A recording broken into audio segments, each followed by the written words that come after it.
میں شاید اس دنیا کی سب سے بدقسمت لڑکی تھی، تبھی تو میرے ساتھ یہ سب ہو رہا تھا۔ میں اس گھر میں اکیلی ہوں، یہاں میرے پاس کوئی بھی نہیں ہے جو میری فریاد سن سکے، کوئی تو ایسا ہو جس سے میں بات کر سکوں، اتنا ہی بتا سکوں کہ میں تکلیف میں ہوں، پھر بھلے ہی وہ میری تکلیف کا حل کرے یا نہیں، پر کم سے کم میری بات کو تو سن لے، اتنی راحت تو مل جائے مجھے کہ میرا دل ہلکا ہو جائے۔ پر ایسا نہیں ہوتا کیونکہ میرے نصیب نے آسانی لکھی ہی نہیں ہے۔ میں یہاں اپنی مرضی سے نہیں آئی ہوں، بلکہ مجھے یہاں قید کیا گیا ہے، میری مرضی کے خلاف مجھے یہاں رکھا گیا ہے۔ مجھے یہاں پر قید کرنے والا ایک بہت برا انسان ہے، وہ روز یہاں آتا ہے پر صرف رات کو ہی آتا ہے، میرے سامنے کھانا رکھ دیتا ہے، مجھے اس کی شکل سے نفرت ہو گئی ہے، پر کئی سالوں سے ایک اسی کی شکل دیکھی ہے۔ مجھے میرے ماں باپ کی بہت یاد آتی ہے، اگر آج وہ زندہ ہوتے تو میرے ساتھ ایسا نہیں ہوتا۔ مجھے آج بھی وہ دن یاد ہے جب مجھے ایک بری خبر ملی تھی۔ میرا نام ایمان ہے، میں اپنے ماں باپ کے ساتھ ہنسی خوشی رہتی تھی، میری عمر 13 سال تھی۔ میری ماں ایک خوبصورت اور حسین عورت تھی، ان کے حسن کے قصے سارے خاندان میں مشہور تھے، سب ان کے گرویدہ نظر آتے تھے اور میرے بابا کو خوش قسمت کہتے تھے، اور بے شک ایسا ہی تھا۔ پر ایک دن ہمیں ایک منحوس خبر ملی کہ میرے بابا اس دنیا سے جا چکے ہیں، ان کی گاڑی کا ایکسیڈنٹ ہو گیا اور وہ موقع پر ہی جاں بحق ہو گئے۔ جب یہ خبر ہمارے گھر پہنچی تو ہمارے گھر میں جیسے قیامت ہی آ گئی تھی، جس کا ہمیں بالکل بھی اندازہ نہیں تھا۔ سب ہسپتال کی طرف بھاگے لیکن کوئی فائدہ نہ ہوا، میرے بابا اس دنیا سے جا چکے تھے۔ میری ماں بری طرح رونے لگی اور میری زندگی میں بھی طوفان آ گیا تھا۔ اسی طرح کچھ مہینے گزرے تھے کہ میری ماں نے دوسری شادی کر لی، کیونکہ میرے بابا کے خاندان میں سے کوئی بھی ہماری مدد کرنے کو تیار نہیں تھا اور میری ماں کا کوئی خاندان نہیں تھا۔ میری ماں بہت زیادہ خوبصورت تھی لیکن پڑھی لکھی نہیں تھی، وہ اکیلے میرا بوجھ نہیں اٹھا سکتی تھی۔ اس نے ایک اشرف نامی آدمی سے شادی کر لی جس کا پہلے سے ایک بیٹا بھی تھا، لیکن بیوی اس دنیا سے جا چکی تھی۔ میں اس وقت 13 سال کی تھی اور اس کا بیٹا 16 سال کا تھا۔ مجھے تو ابھی بھی لوگ یہی کہتے تھے کہ یہ بچی لگتی ہے، لیکن وہ جوان لڑکا تھا اور اس کا نام احمد تھا۔ اشرف میرے بابا سے زیادہ اچھی کمائی کرتا تھا اور اس کا اپنا کاروبار تھا۔ اس نے میری ماں سے نکاح کر لیا اور ہمیں اپنے ساتھ دوسرے شہر لے گیا۔ یہ انسان شکل سے ہی بہت زیادہ غصے والا اور ظالم لگتا تھا۔ جو تھوڑے بہت لوگ ہمیں جانتے تھے ان کا کہنا تھا کہ میری ماں نے بالکل صحیح فیصلہ کیا تھا، کیونکہ ابھی وہ جوان تھی اور وقت پر اس نے صحیح فیصلہ کر لیا۔ اس نے صحیح انسان سے شادی کر لی جس کے پاس پیسے بھی تھے اور وہ اسے اپنی بیوی بنانے کو تیار تھا۔ اس بات پر میں بہت حیران تھی کہ میری ماں نے شادی کرنے میں بہت جلدی کی تھی۔ میرے بابا کو اس دنیا سے گئے 6 مہینے بھی نہیں ہوئے تھے کہ انہوں نے دوسرے انسان سے شادی کر لی تھی اور وہ ان کے ساتھ بہت خوش تھی۔ ایک دن میں نے ان کو کہا کہ کیا آپ کو بابا کی یاد نہیں آتی؟ تو میری ماں کا کہنا تھا کہ کسی کو یاد کرنے سے وہ واپس نہیں آتا، لیکن اس کو بھول جانے سے زندگی اچھی گزر جاتی ہے۔ اگر میں تمہارے باپ کی یادوں کو دل سے لگائے بیٹھی رہوں گی تو پھر اپنی زندگی میں آگے کیسے بڑھوں گی؟ اور اگر میں دنیا والوں کے لیے اداسی کا لبادہ اوڑھ بھی لوں تو اس کے بعد کیا ہوگا؟ لوگ مجھے دیکھ کے کہیں گے کہ بیچاری کا شوہر اس دنیا سے چلا گیا، دیکھو کتنی اداس ہے، کسی سے شادی بھی نہیں کی، اپنی بچی کے لیے جی رہی ہے۔ پر وہی لوگ جب اپنے گھر جائیں گے تو ان کے گھر میں ان کا ہمسفر بھی ہوگا، بچے بھی ہوں گے اور خوشی خوشی زندگی گزار رہے ہوں گے۔ اگر میں نے وقت پر اپنے اور تمہارے لیے صحیح فیصلہ کر لیا تو اس میں کوئی بری بات نہیں ہے، لیکن مجھے نہیں لگتا کہ میری ماں کا فیصلہ بالکل صحیح تھا، کیونکہ جب ہم دوسرے شہر میں گئے تو میری پڑھائی رک گئی تھی اور مجھے 1 سال تک تو اسکول میں داخل نہیں کروایا گیا، بس یہی کہتے رہے کہ آج کروائیں گے، کل کروائیں گے۔ اس کے بعد مجھے گورنمنٹ اسکول میں داخل کروا دیا گیا، جبکہ اشرف کا اپنا بیٹا تو پرائیویٹ اسکول میں پڑھتا تھا، اور 1 سال کے بعد وہ ایک پرائیویٹ کالج میں بھی پڑھنے لگا۔ پرائیویٹ کالج میں تو بہت زیادہ خرچہ ہوتا ہے، لیکن اسے اپنے بیٹے کے خرچے سے کوئی مسئلہ نہیں تھا، جبکہ مجھے جیب خرچ میں سے صرف اتنے پیسے دیے جاتے تھے کہ میں اس سے کوئی ایسی چیز نہیں لے سکتی تھی جس سے میرا پیٹ بھر جائے۔ اشرف اور میری امی ایک دوسرے کے ساتھ ایسے رہتے تھے کہ جیسے ان دونوں کی پہلی شادی ہے، اور شادی کو بھی 3 دن ہی ہوئے تھے، جبکہ شادی کو 1.5 سال ہو گیا تھا، اور وقت گزرتا ہی جا رہا تھا۔ ان دونوں کے ہنسی مذاق اور محبت ختم نہیں ہوتی تھی۔ ایسا لگتا تھا کہ یہ پہلے سے ایک دوسرے کو جانتے تھے اور ایک دوسرے سے شادی کرنا چاہتے تھے، لیکن کر نہیں سکے، اور اب سالوں بعد ایک دوسرے کو مل گئے ہیں تو ایک دوسرے کے لیے دیوانے اور پاگل سے ہو گئے ہیں۔ مجھے اس گھر میں رہنا بالکل اچھا نہیں لگتا تھا۔ مجھے میرے بابا کی بہت یاد آتی تھی۔ اشرف نے نہ تو کبھی میرے سر پہ ہاتھ رکھا اور نہ ہی مجھ سے پوچھا کہ مجھے کسی چیز کی ضرورت ہے۔ میری ماں کہتی تھی کہ وہی تمہارا باپ ہے، اس لیے تم اس کو بابا کہا کرو، لیکن یہ لفظ میری زبان سے ادا ہی نہیں ہوتا تھا، اسی لیے میں کوشش کرتی تھی کہ مجھے اسے بلانا ہی نہ پڑے، اور نہ جانے کتنے مہینوں تک میں اسے بلاتی بھی نہیں تھی۔ اگر کبھی ہم لوگ اکیلے ہوتے، میری ماں آس پاس نہیں ہوتی تو میں اسے انکل ہی کہتی تھی۔ اگر میری ماں آس پاس ہوتی تو بمشکل میری زبان سے بابا کا لفظ نکل جاتا تھا، لیکن وہ میرا باپ نہیں تھا اور اس میں باپ جیسی کوئی بات بھی نہیں تھی۔ اس نے اپنے بیٹے کو بڑا موبائل لے کے دیا، جبکہ میرے لیے اس نے ایسا کوئی انتظام نہیں کیا۔ میں نے موبائل پہ کوئی گیم وغیرہ تو نہیں کھیلنی تھی، مجھے اس پر پڑھائی کرنی تھی، کیونکہ میرے لیے تو ٹیوشن بھی نہیں رکھا جا رہا تھا اور اپنے بیٹے کو تو وہ بہت بڑی ٹیوشن میں بھیجتا تھا۔ میں نے امی کو کہا تو انہوں نے کہا کہ اپنے بڑے بھائی سے پڑھ لیا کرو، وہ تم سے بڑی کلاس میں ہے، تمہیں پڑھا دے گا۔ لیکن جب میں نے اسے کہا تو اس نے انکار کر دیا۔ اس نے کہا کہ میرے پاس اتنا وقت نہیں ہے کہ میں تمہیں بچوں کی طرح بیٹھ کے ٹیوشن پڑھاؤں۔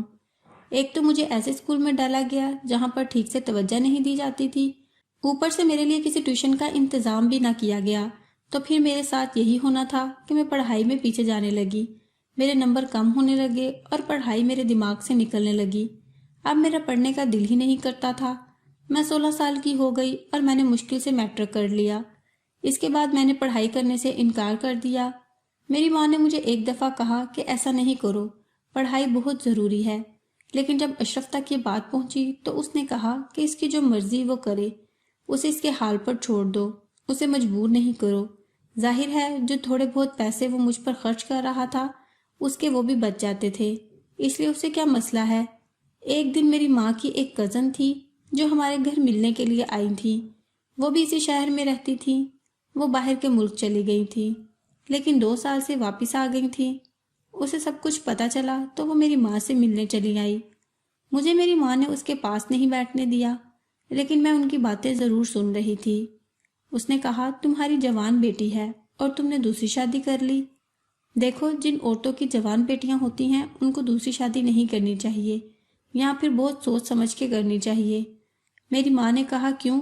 اگر میری جوان بیٹی ہے تو اس کا مطلب کہ میرا دل مر گیا ہے، کہ میں اپنی زندگی میں خوش نہیں رہنا چاہتی۔ اس نے کہا جب ایک ماں اپنی اولاد کو اپنی گود میں تھام لیتی ہے تو پھر اپنے لیے اس کا دل مر ہی جاتا ہے، پھر وہ سب کچھ اپنی اولاد کے لیے کرتی ہے، اس کے لیے ہی زندہ رہتی ہے۔ تمہاری بیٹی جوان ہے اور تم نے اس گھر میں اسے 2 نامحرم مردوں کے ساتھ رکھا ہوا ہے، نہ تو یہ لڑکا اس کا کچھ لگتا ہے اور نہ ہی تمہارا دوسرا شوہر۔ تمہاری بیٹی تمہاری طرح خوبصورت ہوتی جا رہی ہے، کیا تم کو تھوڑا سا بھی ڈر نہیں لگتا؟ میری ماں نے کہا کہ بالکل بھی نہیں، ویسے بھی ہمیں یہاں پر رہتے ہوئے کافی عرصہ ہو گیا ہے، اگر کچھ برا ہونا ہوتا تو پہلے ہی ہو جاتا۔ تم ہمارے گھر آئی، تمہاری بڑی مہربانی، لیکن میرے دل میں وسوسہ مت ڈالو، سب کچھ بالکل ٹھیک جا رہا ہے۔ اشرف بھی ایک اچھا انسان ہے اور اس کا بیٹا بھی، مجھے یہاں پر کوئی مسئلہ نہیں ہے، اور نہ ہی میری بیٹی کو۔ اس نے کہا کہ لگتا ہے تم اس شہر میں نہیں رہتی ہو، تمہیں پتہ ہے نا کیسے کیسے معاملات ہوتے ہیں، اور اس طرح کے کیس تو ہزاروں پڑے ہوئے ہیں۔ میری ماں کا کہنا تھا کہ اس دنیا میں تو لوگ مر بھی جاتے ہیں، لوگوں کے ایکسیڈنٹ بھی ہو جاتے ہیں، تو پھر کیا کریں، ایک دن سب نے مر جانا ہے۔ ہمیں کیا پتا تھا کہ ہمارے ساتھ کیا ہونے والا ہے، ہمارے نصیب میں کیا لکھا ہے۔ ان دونوں کی بحث ہونے لگی اور جاتے جاتے وہ عورت اتنا ضرور کہہ گئی کہ تم خود غرض عورت ہو۔ شاید وہ میری ماں کو ٹھیک ہی کہہ رہی تھی، میری ماں نے کبھی میرے بارے میں نہیں سوچا تھا۔ آہستہ آہستہ میری ماں بیمار رہنے لگی اور 6 مہینے کے اندر ہی بستر پر پڑ گئی۔ نہ جانے ان کو کون سی بیماری لگ گئی تھی، ڈاکٹر کہتے تھے کہ اس کا کوئی علاج نہیں ہے، اس وجہ سے ہی ان کے آدھے جسم نے کام کرنا بند کر دیا تھا اور وہ اپنی خوبصورتی کھو چکی تھی۔ بیماری انسان کی خوبصورتی چھین لیتی ہے۔ میں ان کا بہت خیال رکھتی تھی اور اشرف بھی ان کا علاج کروا رہا تھا، لیکن اس نے علاج میں غفلت برتنی شروع کر دی تھی، شاید وہ بھی تنگ آ گیا تھا۔ میری ماں اس دنیا سے چلی گئی، میرے لیے وہ دن بہت برا تھا۔ میری ماں جیسی بھی تھی وہ میرے لیے تو میرا آخری سہارا تھی۔ جیسا کہ میں نے پہلے بتایا، میری ماں کے علاوہ میرا کوئی بھی نہیں تھا۔ جو تھوڑے بہت رشتہ دار تھے وہ کسی قابل نہیں تھے، اور ایک اولاد کے لیے اس کی ماں سے زیادہ محفوظ سہارا اور کیا ہو سکتا ہے۔ میری زندگی میں دوسرا بڑا طوفان آ گیا تھا، اور میں پہلے ایک طوفان دیکھ چکی تھی، اس لیے جانتی تھی کہ میری زندگی میں کچھ بھی اچھا نہیں ہوگا۔ میں ابھی بھی اسی گھر میں رہ رہی تھی۔ میری ماں کو گئے 1 مہینہ ہو گیا تھا جب مجھے یہ خبر ملی کہ اشرف نے گھر کی نوکرانی کو نکال دیا ہے، اور ظاہر ہے کہ اب سارے کام مجھے ہی کرنے تھے۔ میں پورا دن گھر کے کام کرتی رہتی تھی اور بری طرح تھک جاتی تھی۔ مجھے کام کرنے کی عادت نہیں تھی۔ اشرف تو ایک امیر انسان تھا، اس نے کبھی میری ماں سے بھی کام نہیں کروایا تھا۔ ہمیشہ گھر میں نوکرانی رہتی تھی جو پورا دن گھر کے کام بھی کرتی تھی اور کھانا وغیرہ بھی بنا کر جاتی تھی، لیکن اب یہ سارے کام مجھ پر پڑ گئے تھے، اور گھر میں آنا جانا بھی بہت زیادہ ہو گیا تھا۔ میں پورا دن تھکی رہتی، مجھے تو میری ماں کو یاد کرنے کا وقت بھی نہیں ملتا تھا، کیونکہ کام بھی ختم نہیں ہوتے تھے۔ پھر جب رات ہوتی تھی تو امی ابو دونوں کی بہت یاد آتی تھی۔ دل کرتا تھا کہ میں بھی ان کے پاس چلی جاؤں، میری زندگی کے عذاب ختم ہو جائیں۔ اشرف مجھ سے پوچھتا تک نہ تھا کہ مجھے کسی چیز کی ضرورت ہے، کیا میں بیمار ہوں یا مجھے کسی دوائی یا نئے کپڑوں کی ضرورت ہے۔ اپنی ماں کے کپڑے ہی پہن لیا کرتی تھی۔ ایک دن اس سے ملنے کے لیے اس کا کوئی دوست آیا ہوا تھا۔ جب میں چائے رکھنے کے لیے وہاں پر آئی، دراصل یہ اس کا دور پار کا کزن بھی تھا جو پہلے بھی آتا جاتا رہتا تھا۔ اس نے کہا کہ یہی ہے تمہاری بیوی کی بیٹی۔ میں نے اتنا سن لیا تو وہاں سے چلی گئی، لیکن پھر ان کی باتیں سننے پر مجبور ہو گئی۔ اشرف نے کہا کہ ہاں یہی ہے۔ اس نے کہا جوان ہو گئی ہے اور بالکل تمہاری بیوی کی طرح ہی خوبصورت ہوتی جا رہی ہے۔ تم نے اس کے بارے میں کیا سوچا ہے؟ اشرف کا کہنا تھا کہ میں نے ابھی اس کے بارے میں کچھ بھی نہیں سوچا، ابھی تو گھر پر ہی رہتی ہے، گھر کے کام کرتی ہے، پڑھائی کرنے سے اس نے خود انکار کر دیا تو میں کیا کر سکتا ہوں۔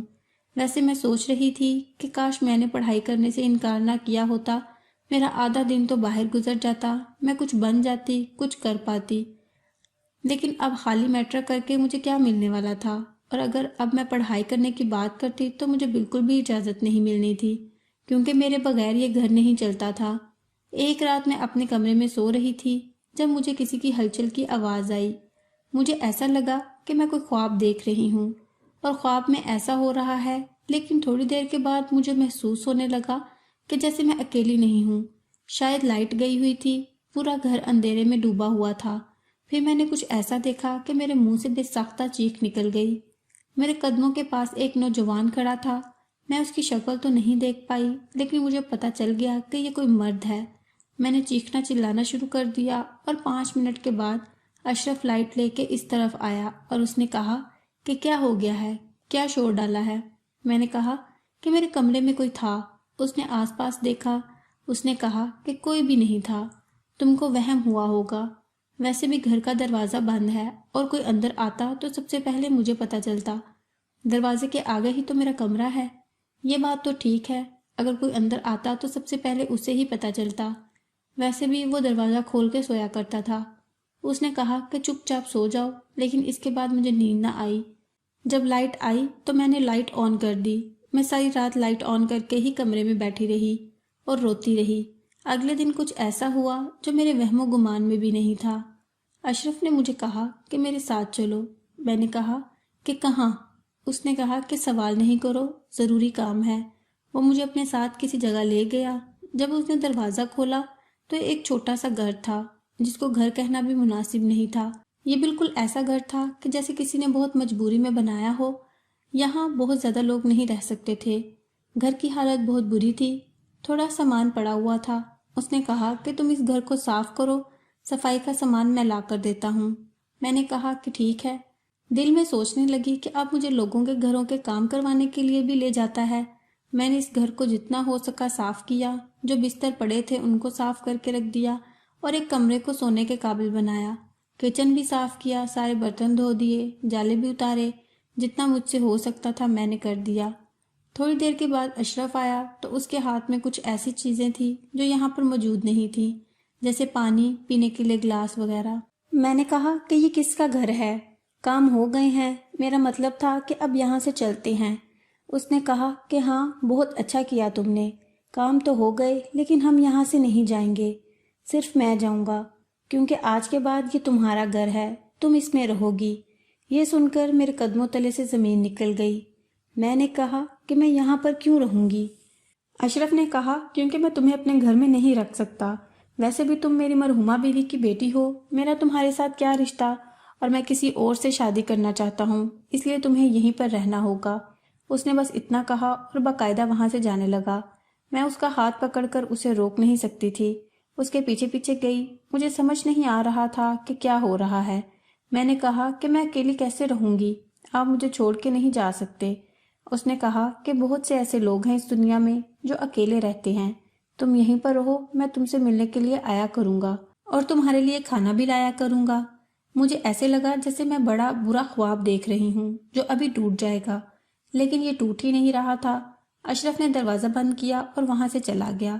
میں تھوڑی دیر وہیں پہ کھڑی رہی، مجھے ایسا لگ رہا تھا کہ یہ میرے ساتھ نہیں ہو رہا۔ میں نے آس پاس دیکھا، تھوڑی دیر کے بعد مجھے خیال آیا۔ جب میں نے دروازے کو کھولنے کی کوشش کی تو دروازہ باہر سے لاک تھا۔ وہ مجھے یہاں پر قید کر کے گیا تھا اور میرے لیے 2 ٹائم کا کھانا رکھ کے چلا گیا تھا۔ اگلے دن تک میں ایک جگہ پر بیٹھی تھی، نہ جانے کس ٹائم سو گئی، ساری رات تک روتی رہی۔ اگلے دن یہاں پر ایک چھوٹا سا فریج بھی لے آیا تھا اور اس کے اندر 2-3 دن کا کھانا رکھ کے چلا جاتا تھا۔ وہ دن میں ایک بار ضرور آتا تھا، فریج کے اندر 2-3 دن کا کھانا رکھتا تھا اور وہاں سے چلا جاتا تھا۔ میں اسے کہتی تھی مجھے یہاں سے لے جائے، لیکن وہ میری کسی بات کا جواب بھی نہیں دیتا۔ ہر سوال کا یہی جواب ہوتا تھا کہ اب تمہیں یہیں پر رہنا ہے، اسی لیے زیادہ پریشان ہونے کی ضرورت نہیں ہے۔ جو کام میں تمہارے لیے کر نہیں سکتا وہ بار بار مجھے نہ کہا کرو۔ پھر ایک دن دروازے میں ہلچل ہوئی۔ جب دروازہ کھولا تو سامنے اشرف کھڑا تھا۔ رات کا وقت تھا، اس وقت اس کا یہاں پر کیا کام تھا؟ میں ڈر گئی۔ اس بات کو 2 مہینے گزر گئے تھے۔ میں اس گھر میں رہتی تھی، مجھے اشرف کی شکل سے بھی نفرت ہو چکی تھی۔ میری زندگی اس کے گھر میں قید ہو گئی تھی، مجھے یہاں پر قید کیا گیا تھا۔ یہ قید نہیں تھی تو اور کیا تھا کہ وہ مجھے یہاں پر لاک کر کے جاتا تھا اور صرف کھانا دینے کے لیے آ جایا کرتا تھا۔ میرے پاس کرنے کے لیے یہاں پر کوئی کام نہیں ہوتا تھا۔ میں دن کس طرح گزارتی، مجھے پتہ ہی نہیں چلتا تھا کہ رات ہے یا دن۔ دروازے کے پاس کھڑی رہتی، لوگوں کی آوازیں سنتی رہتی۔ ایک دفعہ ہمت کر کے کسی کو پکارنے کی بھی کوشش کی، لیکن کوئی بھی اس طرف نہیں آیا، کیونکہ جب میں یہاں آ رہی تھی تو میں نے دیکھا تھا کہ یہ گھر ذرا سائڈ پر بنا ہوا تھا، اس کے آس پاس کوئی گھر نہیں تھے اور یہ سنگل سٹوری گھر تھا۔ اس کا کوئی چھت بھی نہیں، اوپر بھی نہیں جا سکتی تھی۔ یہاں سے نہ تو چاند نظر آتا تھا اور نہ ہی آسمان، نہ بارش نظر آتی تھی نہ دھوپ نظر آتی تھی۔ اگر لائٹ چلی جاتی تو گھر کے اندر ایسا اندھیرا ہو جاتا تھا کہ جیسے اپنا آپ بھی دکھائی نہیں دیتا تھا۔ ایسے گھر میں تو کوئی بھی رہے تو وہ پاگل ہو جائے۔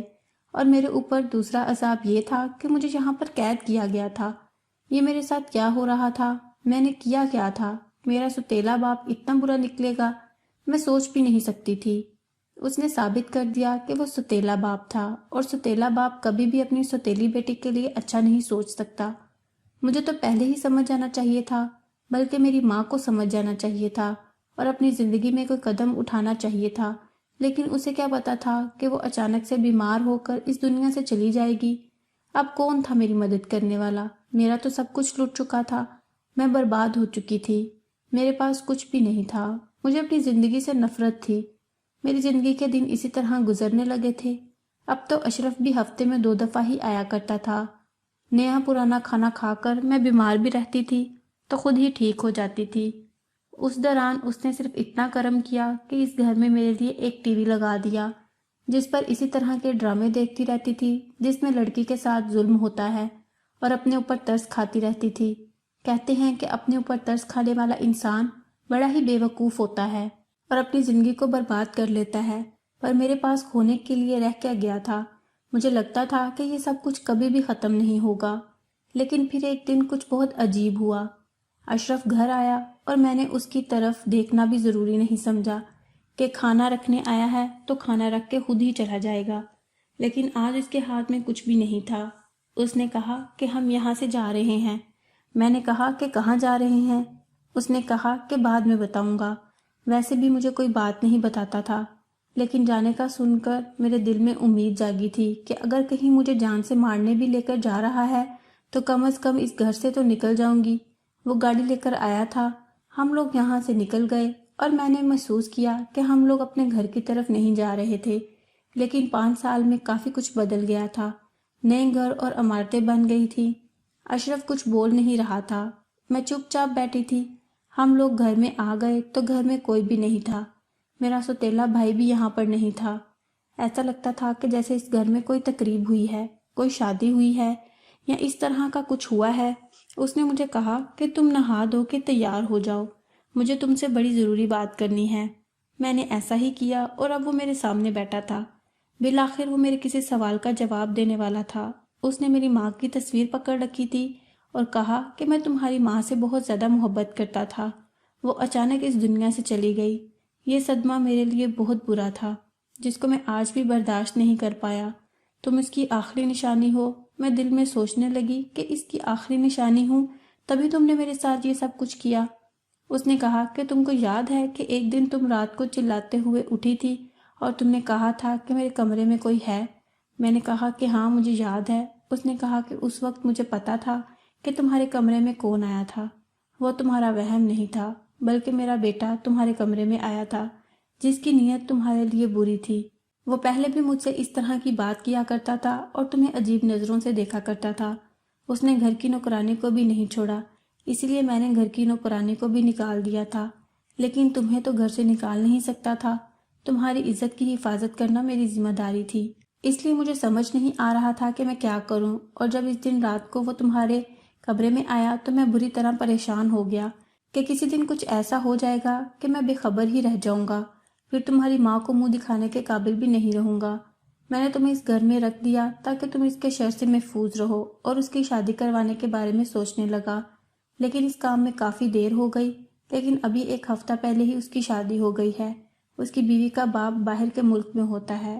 اس نے اپنی بیٹی کے ساتھ میرے بیٹوں کو بھی باہر کے ملک بلا لیا اور وہ دونوں ہی وہاں چلے گئے ہیں، اور تمہیں اس سے ڈرنے یا پریشان ہونے کی ضرورت نہیں۔ مجھے معاف کر دو بیٹا، میں نے یہ سب تمہاری عزت بچانے کے لیے کیا تھا۔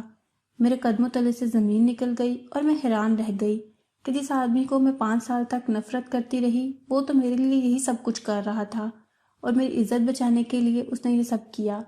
میری آنکھوں میں بھی آنسو آ گئے۔ اس نے کہا، میں نے تمہارے لیے بہت اچھا رشتہ دیکھا ہے، یہ لڑکا بھی باہر کے ملک ہوتا ہے، شادی کر کے تمہیں اپنے ساتھ دبئی لے جائے گا۔ تمہاری تصویر دکھائی ہے میں نے ان لوگوں کو، بہت اچھے لوگ ہیں، تمہیں پسند کر لیا ہے، تم شادی کی تیاری کرو، 1-2 مہینے میں تمہاری شادی کروا کے تمہارے شوہر کے ساتھ رخصت کر دوں گا، پھر اس کے بعد میری زندگی ہے، جب تک زندگی رہے گی گزار لوں گا، اسی گھر میں رہ لوں گا تمہاری ماں کی یادوں کے ساتھ۔ اس نے مجھ سے بہت محبت کی، میرا بہت ساتھ دیا، میری زندگی کو بہت زیادہ خوبصورت بنایا۔ تم اس کی آخری نشانی تھی، میں تمہارے ساتھ کچھ برا ہونے کیسے دے سکتا تھا، لیکن میرے پاس اور کوئی طریقہ بھی تو نہیں تھا۔ اشرف نے بھی پھوٹ پھوٹ کر رونا شروع کر دیا، اور میں نے بھی۔ میں نے ان کو کہا کہ آپ کا بہت شکریہ جو آپ نے میرے لیے اتنا کچھ کیا، اور میں آپ سے نفرت کرتی رہی۔ اس نے کہا کہ تمہاری نفرت جائز تھی، بس بیٹا ساری زندگی سمجھداری سے رہنا، کسی پر بھروسہ نہیں کرنا۔ اشرف نے 1 مہینے کے اندر ہی میری شادی کروا دی۔ میرا شوہر بہت ہی خوبصورت اور اچھا انسان تھا، جو مجھے اپنے ساتھ باہر کے ملک لے گیا، اور اب میں اپنے گھر میں ہوں، یہاں پر مجھے کسی چیز کی کوئی کمی نہیں ہے۔ میں نے اپنے شوہر سے کہا کہ اگلے سال اشرف سے ملنے کے لیے چلیں گے۔ وہ کہتا ہے کہ ہم ضرور چلیں گے۔ میں اس انسان کو برا سمجھتی رہی، وہ اتنا اچھا انسان نکلا۔ کبھی کبھی ایسا بھی ہوتا ہے، انسان نفرت اور تعصب کا شکار ہو جاتا ہے کہ سوتیلا باپ ہے تو برا ہی نکلے گا، لیکن ہر انسان برا نہیں ہوتا۔